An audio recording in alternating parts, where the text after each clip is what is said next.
Durante 6 largas horas de intenso odio humano, Cristo permaneció sobre la cruz del Calvario y pronunció 7 frases que mezclan sus dolores morales, sus dolores físicos y sus dolores espirituales.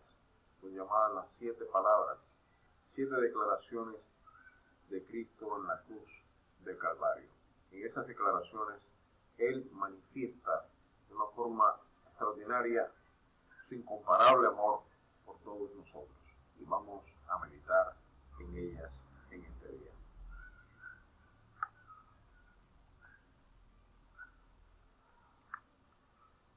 Recordemos que ese fue el viernes más terrible de la historia. ¿Por qué? Porque se estaba juzgando como un criminal, como un asesino, como un delincuente, juzgar a aquel que nunca conoció pecado. Antes había sido sometido nada menos que a 6 juicios injustos, y los sistemas legales más importantes de la época, de los cuales depende el sistema legal de la actualidad, o sea, la ley romana y la ley judía. Esos sistemas legales declararon culpable, claro, por medio de hombres pecadores, aquel que no era culpable de ninguno de esos cargos, y que no era culpable de ningún cargo porque en Cristo jamás hubo pecado. 6 juicios injustos, 6 juicios amañados, donde la humanidad mostró su odio contra Dios al crucificar a su Hijo. Lo extraordinario, hermanos y hermanas, es que en medio de las tinieblas que rodearon esa crucifixión, en medio de los intensísimos dolores físicos de la cruz, Jesucristo pronuncia 7 declaraciones de amor eterno, de amor incondicional, incalculable, que no se puede marchitar jamás. Y estas son las declaraciones que estaremos viendo hoy. La primera, en Lucas 23:34 encontramos las primeras palabras de Cristo en la cruz. Él dijo: Padres, perdónalos, porque no saben lo que hacen. Y la pregunta es, ¿un hombre en la cruz puede acaso olvidar sus padecimientos corporales y hacer que su primera oración sea a favor de los otros y no de sí mismo, ser una oración por los demás y no por sí mismo? Miremos a Jesús y digamos, sí, solo Jesús puede haber vivido y puede haber dicho estas palabras. En el madero, Jesucristo sigue siendo nuestro gran sumo sacerdote, el que intercede por nosotros. Sobre una multitud que lo está condenando, Él está diciendo a ellos, perdónalos. Sobre una multitud que le está diciendo a Él, si eres hijo de Dios, desciende de esa cruz. Él extiende su intercesión totalmente llena de misericordia y de amor. Ellos no comprendían. Ellos en su necedad no sabían, no entendían que si Él se bajaba del madero jamás habría perdón para sus pecados y para nuestros pecados. Por tanto, el primer beneficio de la cruz del Calvario, de la muerte de Cristo en la cruz, es el perdón. Es nuestro perdón. Jesús no dijo perdóname. ¿Por qué? Porque en Él no había pecado. Pero Jesús dijo perdónalos. ¿Por qué? Porque tuvo misericordia en primer lugar de sus escarnecedores, de aquellos que lo injuriaban, de sus asesinos. Y yo me pregunto si nosotros tendremos la misma actitud contra aquellos que nos deben, contra aquellos que levantan falso testimonio contra nosotros, contra aquellos que se oponen a nosotros cuando como cristianos queremos vivir bajo la luz de la palabra. ¿Oramos así nosotros por nuestros enemigos? Deberíamos hacerlo en todo tiempo. Hoy muchas personas permanecen en esta misma ignorancia, pero gloria a Dios porque todavía hay esperanza para ellos. El Señor oró, perdónalos, y la oferta del perdón sigue estando en pie desde que se pronunció esa frase hace casi 2000 años, hasta el día en que Cristo vuelva a regresar para establecer su reino en cielos y tierra nuevos. Esta es una palabra de gracia de Dios, de su misericordia entrañable, de su amor incalculable. Imaginas por un momento si en ese momento Él hubiera demandado, en esa hora, Él hubiera demandado la presencia de sus millares y millares de ángeles. Sencillamente no estaríamos aquí. Pero Él vino a morir y en la cruz oró por nuestro perdón. Hermanos, maravillémonos de que su primera oración en la cruz fuera una petición de perdón por sus enemigos. ¡Qué gran Salvador el nuestro! Nadie imagina, nadie puede imaginar el efecto poderoso que puede haber tenido estas palabras en el mismo ladrón de la cruz y en el centurión.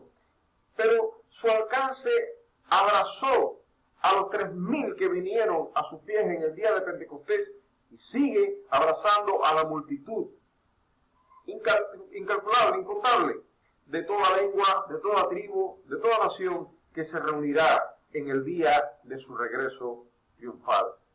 Aleluya. Como vamos a ver, la segunda palabra, la segunda frase, la segunda declaración de Cristo en la cruz es la siguiente: de cierto te digo que hoy estarás conmigo en el paraíso. ¿A quién le dice estas palabras Jesús? A un ladrón que hace unos momentos le ha estado diciendo cosas terribles a Jesús junto con el otro ladrón. La Escritura dice que los dos ladrones estaban muriéndola y de pronto uno de ellos despierta, y eso lo vamos a ver en unos minutos, despierta de su condición espiritual, ve la gloria de Cristo, lo ve como el Rey que ha de venir y le dice: acuérdate de mí cuando vengas en tu reino. Como escribe el obispo Raile, uno de los ladrones obtuvo la salvación para que nadie pierda la esperanza.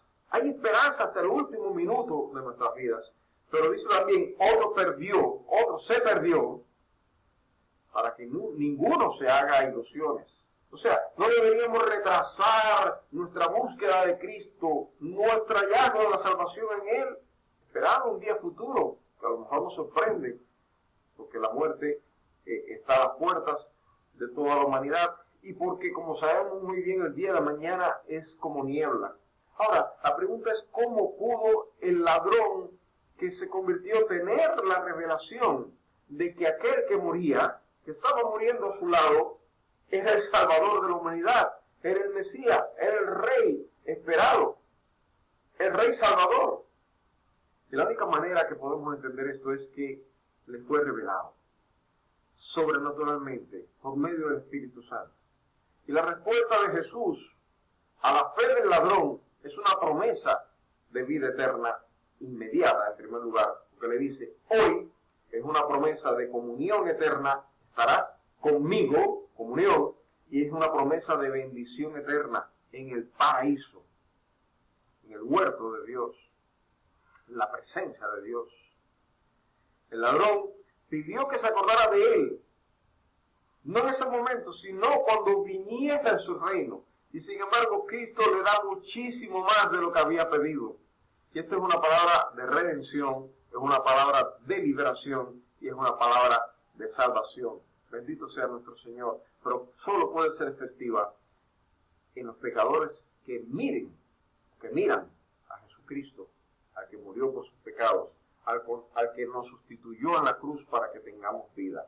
Allí en la cruz, aquel ladrón miró a Jesús y vio que en la muerte de Cristo estaba su propia salvación. Nosotros nos miramos así también.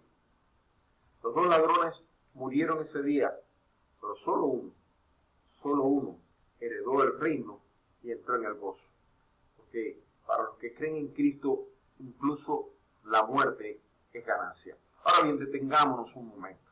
No nos apresuremos a ir a la tercera palabra y detengámonos en el clamor profético de este malhechor que recibió el perdón eterno. Veamos el cuadro.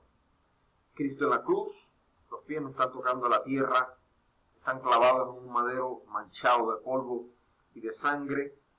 A Cristo lo han crucificado entre dos delincuentes para deshonrarlo, sin saber que se estaba cumpliendo la escritura que decía: con los inicuos fue contado, según dice Isaías 53:12. Y allí en el mediodía la tierra está a punto de verse en tinieblas y se escucha de pronto una voz entre las burlas de toda la gente, entre todos los gritos de la tierra, diciendo: acuérdate de mí cuando vengas en tu reino.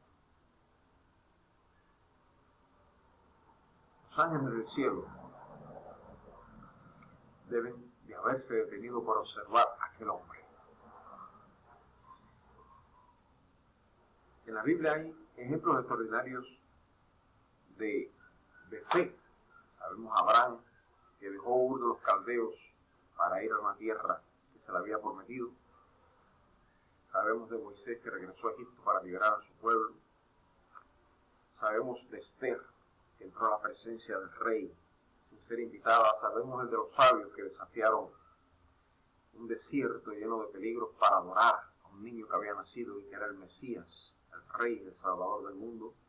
Son enormes ejemplos de fe. Tenemos el ejemplo de la galería de la fe de Hebreos 11.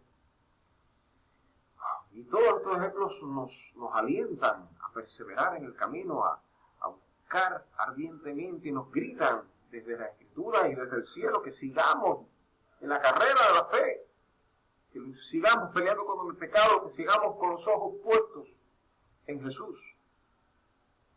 Pero debo decir que yo, particularmente, no tengo un ejemplo de fe más grande que este ladrón en esta cruz. Y nada demuestra mejor que la fe y el arrepentimiento son dones de Dios que este ejemplo del ladrón en la cruz. Y demuestra que sin fe y arrepentimiento jamás nadie podrá venir a Cristo. La escena es totalmente extraña y absurda. Quien ha dicho estas palabras, acuérdate de mí cuando vengas en tu reino, es un condenado a muerte que se está desangrando, que está sintiendo que va a morir en cualquier momento. ¿Y qué puede ver en Jesús? ¿Qué puede ver en ese que está a su lado muriendo como él? Nada glorioso, solo puede ver un espejo de su propia crucifixión. Y es en este momento que él mira y ve un cartel sarcástico que tiene escrito Rey de los Judíos. Ve una corona de espinas y que escucha gritos, injurias por todas partes. Los que pasan menean la cabeza, se mofan, tú que derribas el templo de Dios, como dice la Escritura, en 3 días lo reedificas, sálvate a ti mismo y desciende de la cruz. Y los principales sacerdotes diciendo, a otro salvó, a sí mismo no se puede salvar.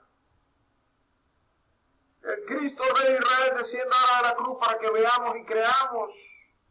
Y el ladrón, este ladrón, con las pocas fuerzas que le quedan, ha gritado esas mismas cosas.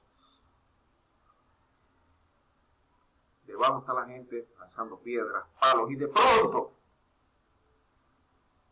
este ladrón, aleluya, está en la cruz, mira a aquel que lo separa del otro ladrón.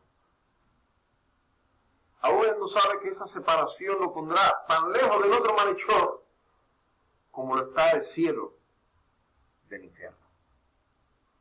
Ahora solo debería haber un condenado imposible de adorar, a un hombre humillado con una corona de espinas, un hombre desnudo, un cuadro espantoso, ¿verdad?, de la maldad humana.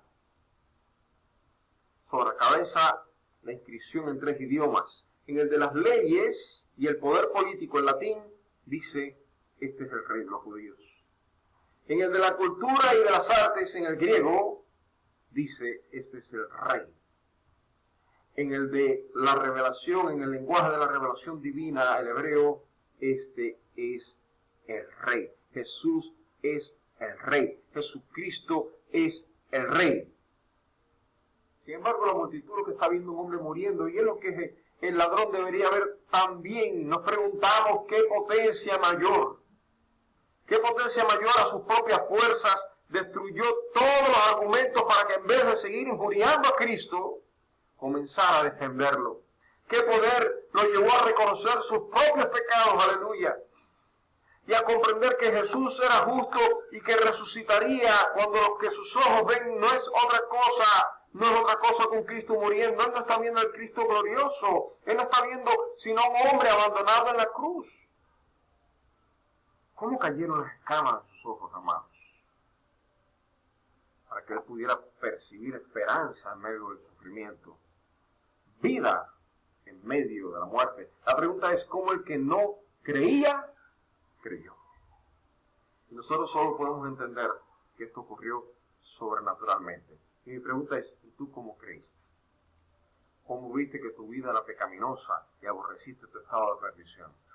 Igualmente, de esa misma manera. Porque Cristo abrió tus ojos.